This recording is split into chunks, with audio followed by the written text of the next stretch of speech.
have made European art films as well as Hollywood action thrillers. So how do you see yourself in that role as this universal actor? Plus theater and opera. Well, I mean, acting to me, it's really quite simple.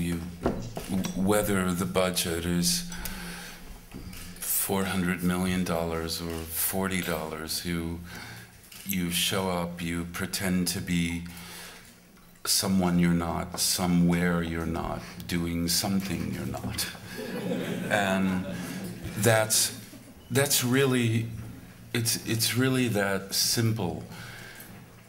I think the thing about doing bigger films, say in Europe, if you're an actor, maybe you do theater, television movies, and occasionally movies. But since for a long time the American market dominated quite a bit, you still have to, at least for an American actor, if you want to do for Portuguese art films, then you're going to have to do a film or two that a public wants to see. And I like doing that.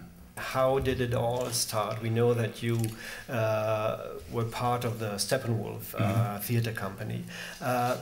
Perhaps not everybody is familiar with the Steppenwolf theater company. Perhaps you should tell us a little bit about when that was and how it started. When were you bitten by the acting bug? I had a girlfriend in college who was an actress, and she gave you that bug. Yeah, sort of, but I think I picked it up on my own, meaning she was quite a good actress. And in fact, we even though I transferred schools after that, we tried to get her to come up and be part of Steppenwolf, but she didn't want to do it. I really had no interest in that as a child because I was really only interested in sports, and we lived in a kind of not so fantastic neighborhood, and I used to go pick her up at night after rehearsal, and as the plays got closer to opening, rehearsals would be later, and then eventually I'd go in and watch, and just really liked what I saw. And so I started doing theater, which I enjoyed and have always enjoyed. And then my senior year, I transferred universities, and I met the other students who were planning to start a theater up in Chicago as soon as we graduated. And we all worked together. They had worked together before, but I was a kind of stranger to them all. And I worked with some of them during the year and found them very talented. And we left college the morning after we graduated, and we were rehearsing in Chicago by that afternoon. And that was in 1976. And we had some kind of lean years, I suppose, but everyone was very happy. We were young, doing what we wanted to do. And Steppenwolf got quite known in those years in Chicago, and they eventually brought one play of ours to New York, a play called True West, which had a disastrous run at the Public Theater about a year or two before. And True West became a big success. And then subsequently, we took many, many plays to New York. And Steppenwolf is an ensemble of a collective of actors and directors. Many well-known actors now, and many who didn't get so known. So what was your very first film then, your part in the film? Really, the first film I really did was a TV film, and there was a very famous American actor called Carl Malden. And Carl the Nose Malden. yes. And when I got there, it was being produced by an American football player, actually, who was extremely bright and quite a good actor and very funny, called Alex Karras, who played for the Detroit Lions. So I just always assumed I was busy directing a play, and this director who lived in Hollywood had come to see the play, and he said, "Do you want to make some money?" And I said, "Yeah, sure." And he said, "Okay, we'll come up and be in this film and play this part for a week or 2 weeks or whatever it was." And I said, "Okay, and can I read the script?" And he goes, "Look, don't give me that. Just, do you want to make money or don't?" I said, "Yeah, sure." So I went up, and for some reason I never heard about Carl Malden, and I thought Alex Karras, who was producing it, was playing the lead in it, because he's quite a good actor, quite funny. And I go in the makeup trailer, and I don't remember her name, so many years ago, but the woman who was doing the makeup kept kind of looking over to me and going, and I kind of said, "I'm sorry, what is it?" And she goes, "Well, you know, you should say hello." And I said, "Oh, yeah, yes, of course." And I went over and said, "Hi, my name's John Malkovich." He said, "Hello, how are you?" You know, I said, "All right." I said, "Very well." We sat and talked for a minute. And then I said, "Has anybody ever told you you really look like Carl Malden? Do you know Carl Malden, the actor?" Which people, of course, now say to me all the time. Has anyone ever told you?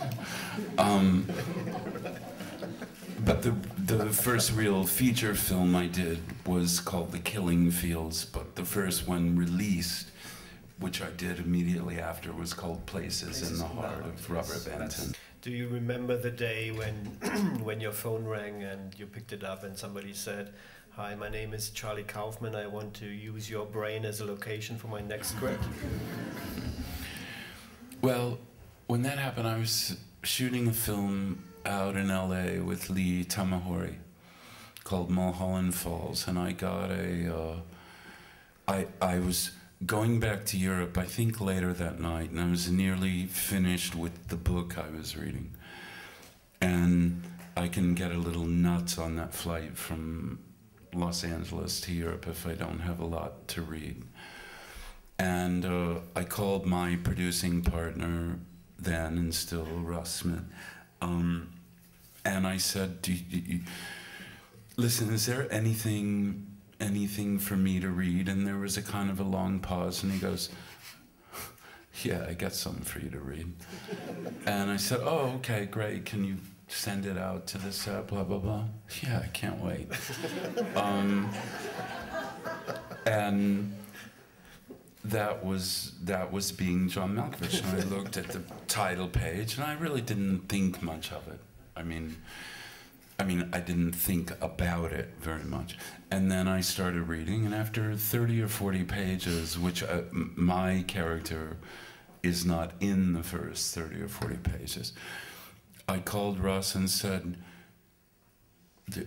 did you read this? I mean, this is really an amazing voice. And there was a long pause, and he goes, "Keep reading."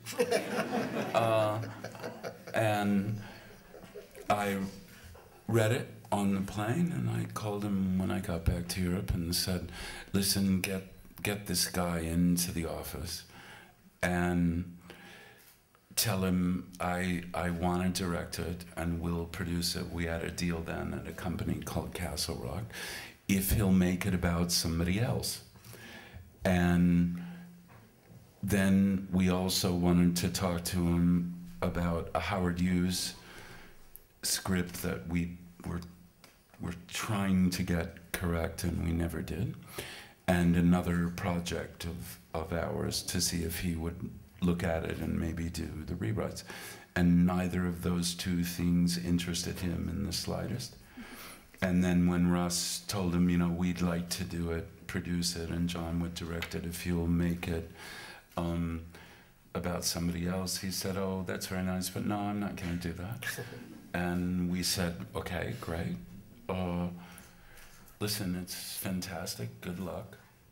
Nobody will ever make this, by the way, but, you know, good luck.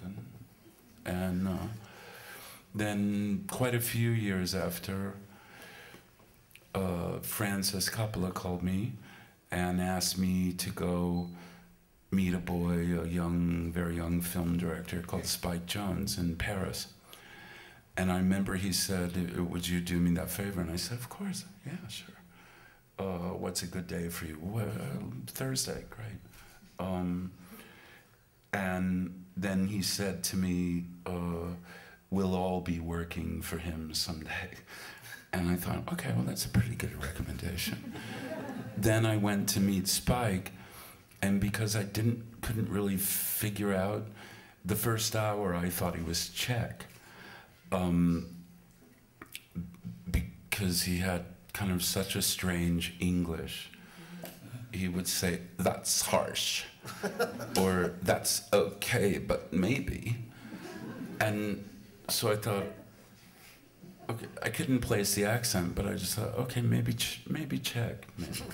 And then after an hour, I said, wait, sorry, are you American? You're American, are you? And I loved Spike and what he had to say, and he's so hilarious and so bright, and as obviously as Charlie. And for me, the really important thing about that film was it introduced two really original and important voices in world cinema, Charlie and Spike. And that's what I took away from it.